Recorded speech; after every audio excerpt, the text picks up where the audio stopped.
Now, the ANC Elections Commission has revealed which candidates have already disclosed their sources of funding for their campaigns within the party, and it set out the criteria by which candidates whose nomination for leadership are confirmed will be vetted. President Cyril Ramaphosa is due to close the ANC NEC conference this afternoon, and expectations mounts for him to address the Phala Phala farm saga. Govan Whittles is there and joins us now. Govan, a very good afternoon to you. Expectations are pretty high at this stage, as what the ANC president will have to say will be rather imperative this afternoon.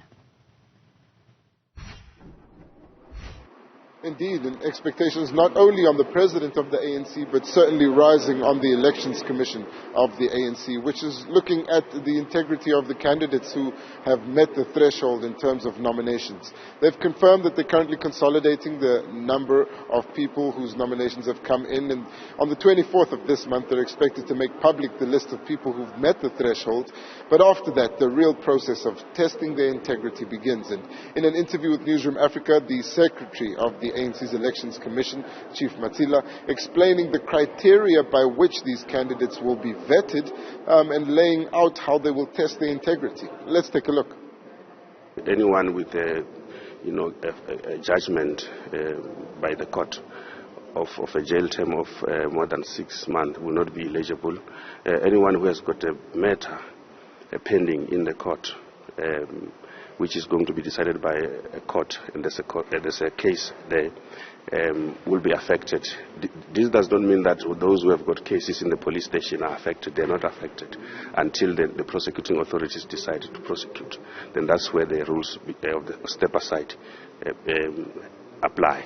And also those that are listed or have gone through to the Integrity Commission, and the Commission says they recommend step aside, they will also not be eligible for standing as candidates for the NEC positions.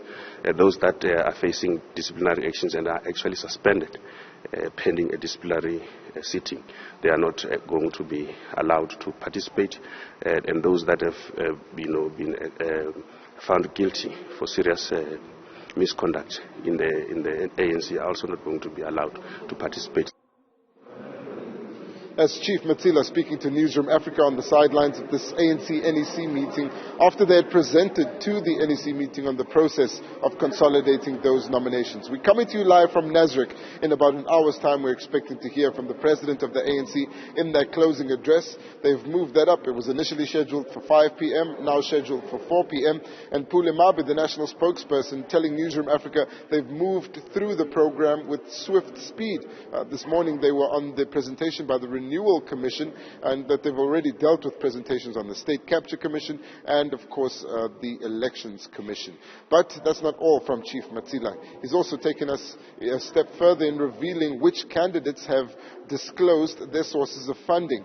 The list is long, but it doesn't include the presidential candidates, President Cyril Ramaphosa and Dr. Zweli Mkhize. It does include Joe Masangwane, who has, it seems, set the standard for the disclosures. Chief Phala saying Masangwane sent them his entire financial records. He sent them the bank statements. And this, of course, means that the Elections Commission expects similar compliance from the other candidates. If they don't, they do have the right to request those bank statements. Let's take a look again at what Chief Phala had to say about the financial disclosures, which he confirmed are compulsory. You have people like Ronald Lamula, Nkensani Kubai, Joe Maswanganyi, David Masondo, Nkosazana Dlamini Suma, Pumulo Masule, amongst others, that have already come forward to declare how their campaigns are going to be funded or are being funded as we speak. That's Chief Phala. He's the Secretary of the Elections Commission of the ANC.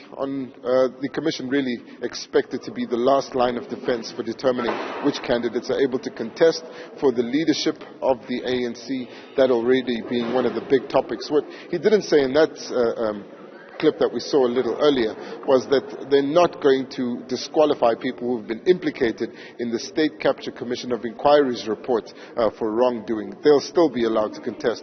So as things stand, the rules are pretty similar to those that merit a step-aside decision, which is after you've been charged in a court of law, you'd be required to vacate your position. That's all for now from the Nasrec Expo Center, where the ANC's NEC meeting is taking place. I said just in about an hour's time, a little less than that, we're expecting to hear from the president of the ANC, who will be giving his closing address. Well, Govan Whittles, let's leave it there for now. Of course, looking to see what the outcome will be as ANC President Cyril Ramaphosa steps to the podium.